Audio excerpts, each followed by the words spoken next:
India has a 50% tariff. 印度平均关税是50%，We have on average 我们平均是4%，好吧？我会对提出那种观点的人说，我能问你个问题吗？你在说什么呢？他们是50%，我们是4%。are you talking about? They're 50 and 4. 你说的其实是这个意思。 When we're all equal, 当大家都平等，一切都自由公平的时候，如果你提高关税，他们也提高关税。 the answer is, of course it is. But there's two 这 different 对社会难道不是坏事吗？答案是当然是坏事。但这里有2点不同。第一点，在讨论数字之前，我们先谈谈人。咱们先说说人的事儿。 Once upon a time, we had an auto industry. 曾几何时，我们在底特律还有俄亥俄州是有汽车产业的。对， Detroit. Then 但底特律呢，因为有个叫比尔·克林顿的天才， signs 签署了北美自由贸易协定。 agreement.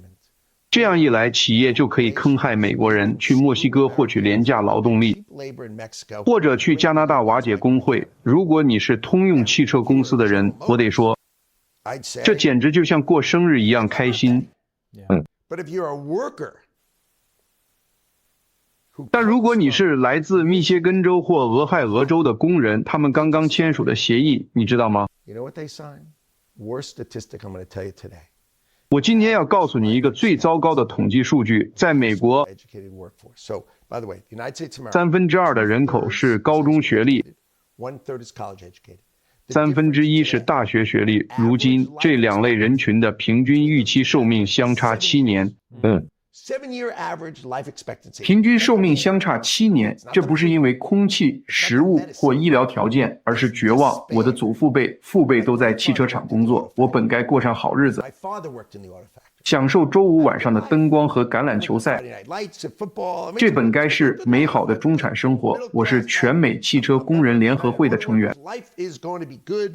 The 生活本该一片光明，结果工厂搬到了墨西哥，我就彻底完了。 screwed because the government of the United States 因为美国政府根本不在乎产业政策，完全没有保护我们这些工人。 and let cheap labor in Mexico. I'm sure the 听听。 Mexican people went from $4 an hour. 让墨西哥的廉价劳动力来生产，我敢肯定，墨西哥工人的时薪可能从4美元涨到了5美元。他们过得挺好，但这却毁了你。 Failure. 这是产业政策上难以置信的失败，但没人愿意谈论。但你从平均预期寿命的角度谈论这个问题， Reshoring. 你也在谈论制造业回流，为美国人民重建生活。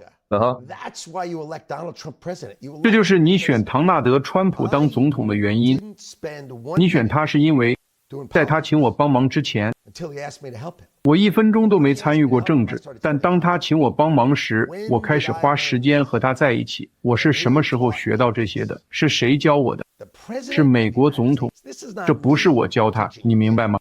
是他教我。 This is him 而且你可以看到，他在80年代就在谈论这些了， 对 right? He's been talking about this 对吧？ and what it does. 他谈论这个已经很长时间。 Reshore. So, number one, 他的做法意味着制造业回流，所以第一点，我们必须关心人。那种全球主义者的观点是的。 better for me, Mr. 如果我把生产线搬到墨西哥，对我这个公司先生来说是好事， U.S. citizen 好吗 of the United States. 但这对我这个在汽车厂工作的美国公民来说就不是好事，这对他来说是坏消息，明白吗？这就是第一点。现在我们来看第2点，也就是这背后的经济账。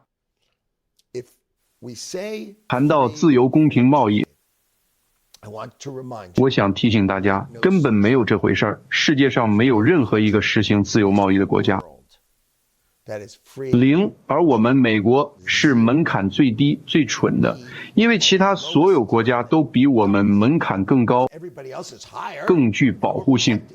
So they protect their farmers. 所以他们保护自己的农民。莫迪来访时，我正参加一个晚宴，我和唐纳德·川普一起寒暄过后，唐纳德说：“霍华德，你问吧。”我就问莫迪：“你们有14亿人口，还跟我们吹嘘你们的经济有多好，那为什么连一点美国玉米都不买呢？”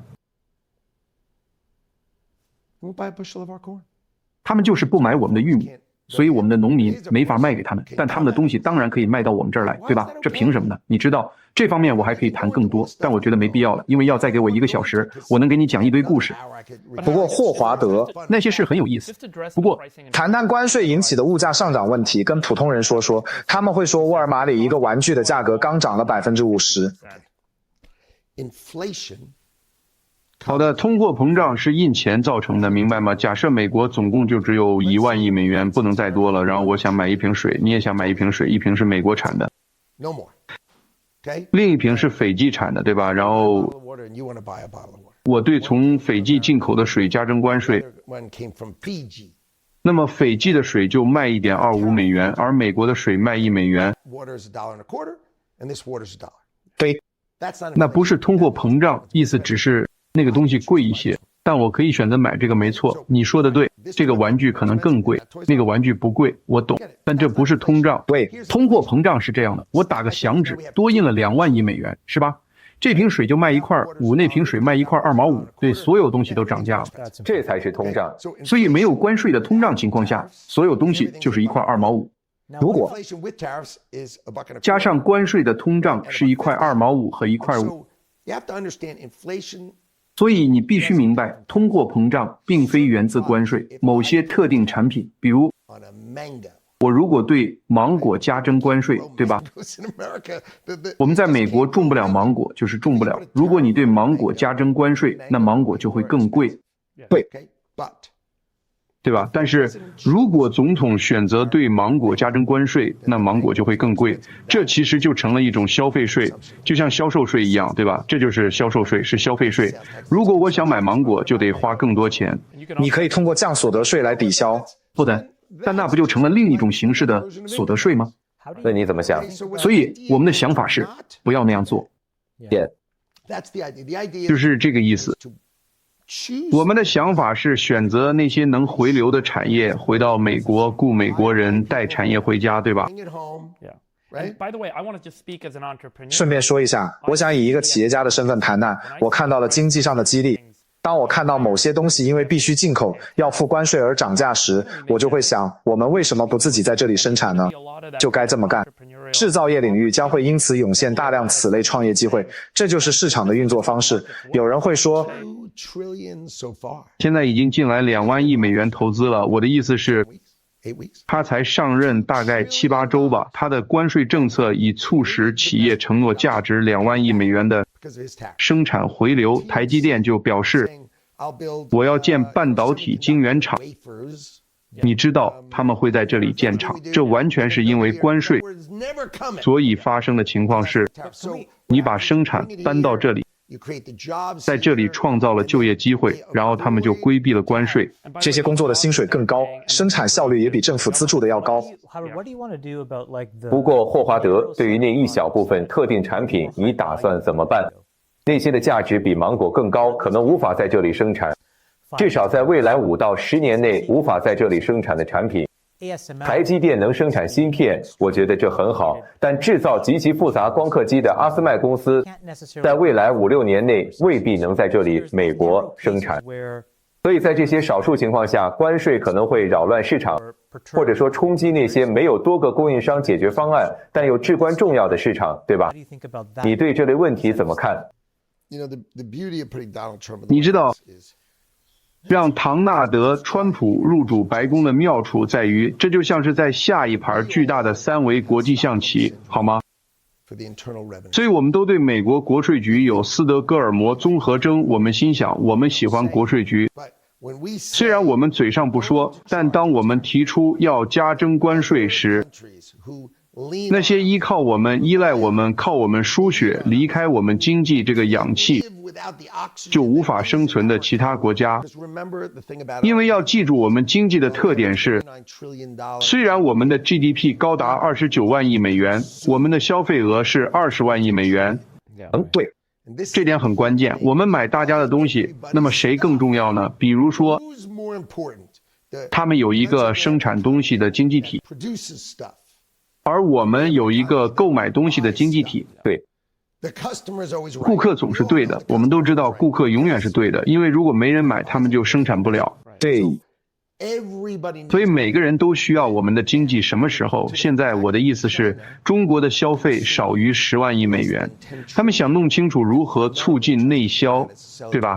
所以他们不买其他人的东西，所以我们是全世界的消费者，我们是全世界的客户，对，对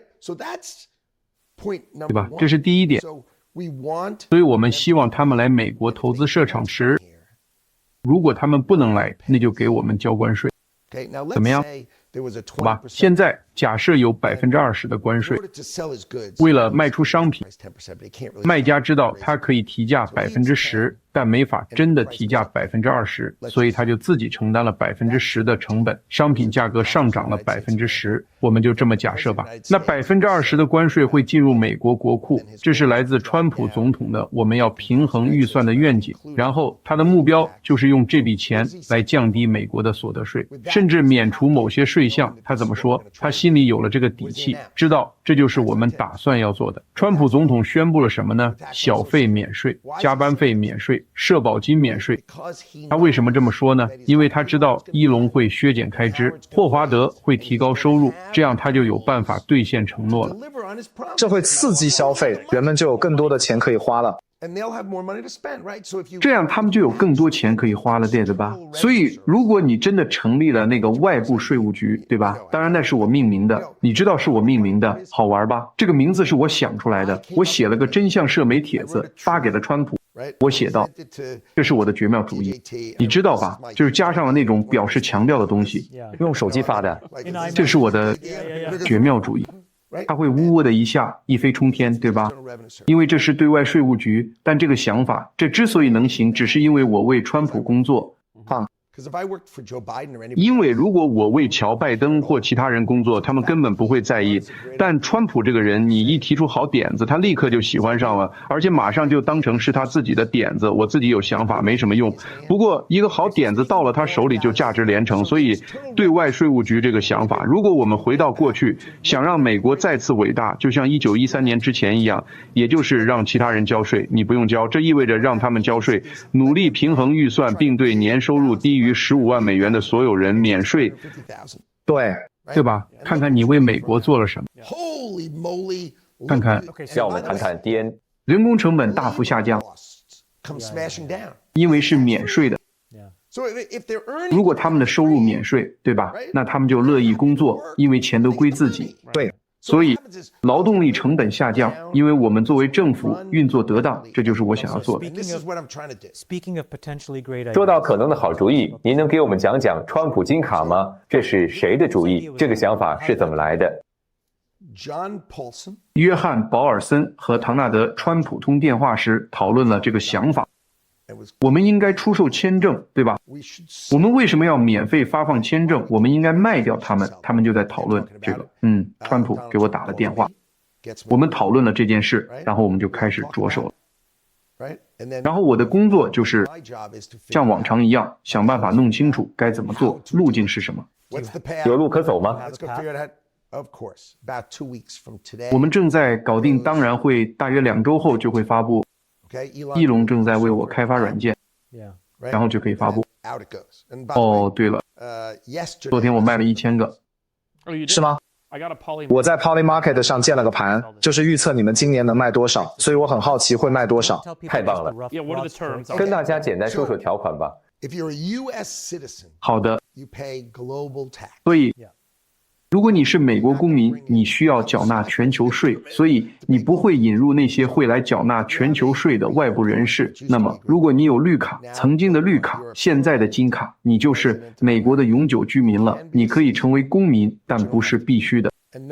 而且他们都不会选择成为公民，他们想要的是获得在美国居住的权利，支付500万美元，他们就获得了成为美国人的权利，永久居留权。他们得是好人，而且通过了审查，而且他们是经过审查的，他们不能违法，我们随时都可以收回。如果他们作恶或者很坏什么的，我不是刻薄，但你知道，如果他们做了什么可怕的事，你可以收回，对吧？但我的想法是，如果我不是美国人，住在其他任何国家，我会买6份，一份给我自己，一份给我妻子，还有我的4个孩子。因为万一有什么不测，我希望能去美国，希望能有权去机场去美国。然后他们会对我说：你好，卢特尼克先生，你好，卢特尼克一家，欢迎回家。对，这才是我想要听到的。我不想听到的是因为发生了可怕的战争或别的什么糟糕的事，你就不能来这里了。我想能回家，对吧？一旦回了家，那干脆就创个业。对，这样一来，全球顶尖人才就会开始来到这里，他们会设立家族办公室，雇佣一些人。你不会对他们的海外收入征税，只对他们在美国赚的钱征税。我们现在就是这么做的，他们的海外收入排除在外。他们支付500万美元，你觉得全世界有多少人符合资格？全世界有3700万人买得起这张卡。如果你想算算的话，3700万，哇，这可比 ChatGPT 告诉我的多得多了。那些买得起川普金卡的人数，我并不是说他们都会买，但他们买得起。能卖多少张？总统认为我们能卖出100万张，那么就是5万亿美元，5万亿。我认为100万张是合理估计。我的意思是，作为一个海外人士，他获得了绿卡，然后获得了公民身份，现在以各种方式缴纳全球税。如果在15年前就有这个，在脸书首次公开募股之后，我一定会买，那理应对我更有利。当然，我很乐意在美国缴税，但是想法就是这样，应该进展会很快，对吧？我们收了你的钱，而且你知道现在电脑很厉害，有很多很酷的功能，就是电脑上的这些东西，他们太神奇了。你把东西输进去，他们会检查所有的内容，这太棒了，你甚至都不用再插线了，太神奇了。他们通过无线方式获取信息。我的意思是，这审查做的比政府以前任何时候做的都好，1秒钟就搞定，比他们以前做的都好。我给你讲个小故事吧。周一晚上，伊隆跟我和萨克森讲了这个事。他当时说的一件事是，他这在帮我建这个网站，他是为我建的。但最困难的一点是，后来发现所有执行这些检查的美国海关和边境保护局 CBP 基础设施基本上都是些 COBOL 大型机，有大量的代码需要重写，所以问题就来了。巨大的机遇。令人难以置信的是，世界上最先进的国家在1970年部署的系统，当时对在场的所有人来说可能感觉非常尖端，但正如你所说，在过去的50年里却毫无进展。你知道为啥？凡事总有原因，对吧？这个原因嘛，其实还挺充分的。就是在70年代中期，我们改变了政府对软件的核算方式。如果你签一个10年的合同，就必须把合同总额预先计入预算。所以打个比方，如果我和你签一个10年的合同，每年100万，我就必须在我的预算里一次性计入1000万，所以我不会这么做。你看，我只待4年，所以我不干。情况就是这样。我们上一次买软件是什么时候？1975年。所有部门都是如此。为什么会这样？这不合逻辑。现在我的想法是，好吧，我得收关税，对吧？所以我去找一家全球顶尖的软件公司，然后说，我希望你们要为美国打造有史以来最棒的海关处理系统。我们会拍张照片，系统就能识别出是什么。它会通过人工智能处理识别物品，知道关税是多少，确定税率百分比，还会知道重量。所以当你称量物品和包装的总重时，系统就会知道它的重量。你甚至都不用打开它，它就能精确称重，还能完成各种操作。这些都是我知道的，也都是我能搞明白的。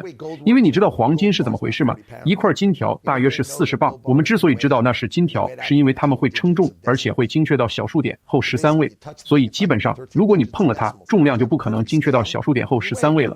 因此，你需要一个完美的秤来称重，而这个重量就像是代码一样，对吧？因为你不能碰，如果你碰了，就会改变重量，也就无法精确到小数点后13位了。这根本不可能。所以我们是这样处理的。你知道物品的重量，对吧？比如，如果你寄的是同样的3件 T 恤，那它们的重量总是一样的。令人惊叹的是，你说服了这些公司为美国做贡献，为你开发这个软件。你觉得这会在整个政府内部形成一股趋势，还是说这只是个特例？是这样的，我说免费为我开发，我免费装，你觉得有没有别的国家想买这个系统？如果我们用得很好的话，要是有人买，记得和我联系。好，所以每个国家都会买。